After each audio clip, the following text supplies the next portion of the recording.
Dan kita seakan-akan subhanallah sudah kena dengan hadis baginda Nabi SAW, akan tiba satu zaman nanti di mana tidak ada satupun umatku yang bisa luput dari riba. Masalah riba misalnya. Bukankah sekarang teman-teman sekalian sampai pada tingkat apapun dicicil dan berbunga? Bukankah orang kalau mau beli baju, orang kalau mau beli elektronik, orang kalau mau beli kendaraan, orang kalau mau beli rumah, semuanya dihubungkan dengan masalah riba. Dan ini berbahaya sekali. Riba ini bukan hanya sekedar sesuatu dosa yang seperti zina yang dasarnya besar misalnya. Tapi apa kata Nabi SAW dalam hadis yang sahih riwayat Imam Ahmad? 1 dirham riba lebih berat daripada 36 kali berzina. Bayangkan kalau kita berzina, naudzubillah, sekali, sudah berat hukumannya. Sudah cukup Allah datangkan penyakit kelamin untuk dia sebenarnya. Sudah cukup Allah akan coba dengan bangkrutnya usahanya, ribut dengan istrinya dan suaminya, anaknya jadi sakit dan beragam macam cobaan akan datang. Bagaimana kalau seandainya 36 kali berzina? Padahal 1 dirham, 1.000 rupiah riba. Baik teman-teman sekalian, masih pakai kartu kredit sekarang, memaksakan diri untuk pakai. Apa itu? Dipaksakan untuk menyicil sesuatu. 0% kok Ustaz? Baik 0%. Taib, kalau seandainya Anda terlambat 1 hari saja, bukankah kena bunga 50 rupiah, 50 ribu rupiah? 50 ribu bisa saya jangkau, gaji saya 3 juta, benar. Tapi 50 ribu rupiah, kalau kita hubungkan dengan hadis tadi, lebih berat daripada 36 kali berzina. Untuk apa? Kenapa harus paksakan diri melampaui kapasitas? Kenapa kalau tetap pakai kendaraan yang lama dulu sampai dikumpulkan dana supaya kita bisa membeli yang cash? Kenapa kita tidak sabar teman-teman sekalian? Toh perangkat di tubuh kita masih aman, matanya masih sehat, telinganya masih sehat, kulitnya masih bagus, kakinya masih bagus. Kenapa harus paksakan diri? Sementara memang riba, sebagaimana tadi qari kita membaca ayat Al-Quran yang luar biasa. Allah mengatakan, ya ayyuhalladzina amanu la ta'kulur riba adha'afan mudha'afah. Hai orang-orang yang beriman, jangan kalian makan riba bertumpuk-tumpuk, berulang-ulang.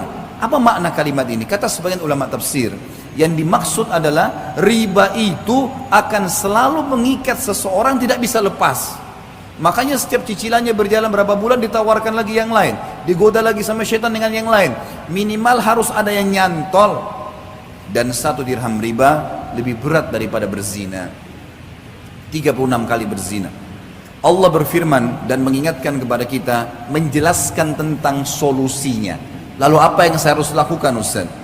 Jawabannya Allah yang berfirman dan kekal sampai hari kiamat ditelawakan. Surah Al-Baqarah 276. Dan bagi teman-teman yang masih terikat dengan riba, baca Al-Baqarah 2 ayat ini, 275 sama 276. Tapi saksi bahasan di sini 276-nya. Kata Allah Subhanahu wa taala, "A'udzubillahi minasyaitonir rajim, yamhaqullahu riba wa yurbis shadaqat." Allah pasti memusnahkan riba dan menyuburkan sedekah. Apa maksudnya memusnahkan riba? Kata para ulama tafsir, yang dimaksud musnah hartanya, hasil riba itu tidak akan bermanfaat buat dia, selalu bermasalah. Beli elektronik akan selalu bermasalah buat dia, beli rumah dari riba akan selalu tidak tenang di dalamnya, terjadi pertengkaran-pertengkaran. Makanan minuman yang didapatkan dari hasil bunga riba atau dari riba itu juga akan mendatangkan penyakit-penyakit dan seterusnya. Memusnahkan harta itu dan memusnahkan bagi pemakannya. Sesuai dengan hadis Nabi SAW, Allah melaknat pelaku riba, penulisnya, saksinya, semua kena. Maka harus hati-hati. Dan Allah menyuburkan sedekah. Bagaimana mempertemukan teman-teman sekalian antara riba dengan sedekah? Bagaimana kita mempertemukan antara riba yang orang transaksi jual beli bertambah berbunga dengan sedekah? Sedekah seakan-akan kita tidak dapat apa-apa.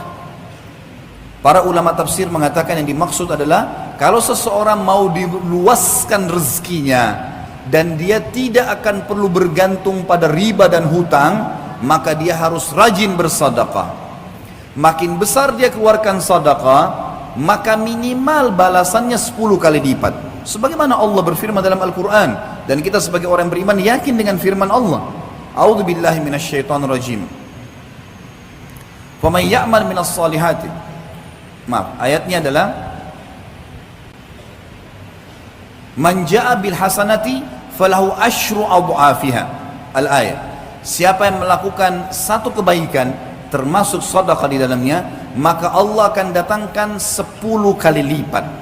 Sebenarnya kita kalau sedekah 5.000 rupiah, 50.000 rupiah, 100.000 rupiah, 1 juta rupiah, atau makin besar maka makin bagus. Pada saat itu sudah ada jaminan dari Allah, kita akan dapat secara investasi dengan Sang Pencipta Allah 10 kali lipatnya.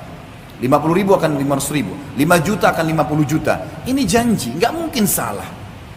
Allah nggak mungkin salah. Innallaha la yukhliful mi'ad. Allah nggak akan pungkiri janjinya. Wa man asdaqu minallahi qila. Dan siapa yang lebih jujur daripada Allah dalam perkataan? Nggak ada yang salah.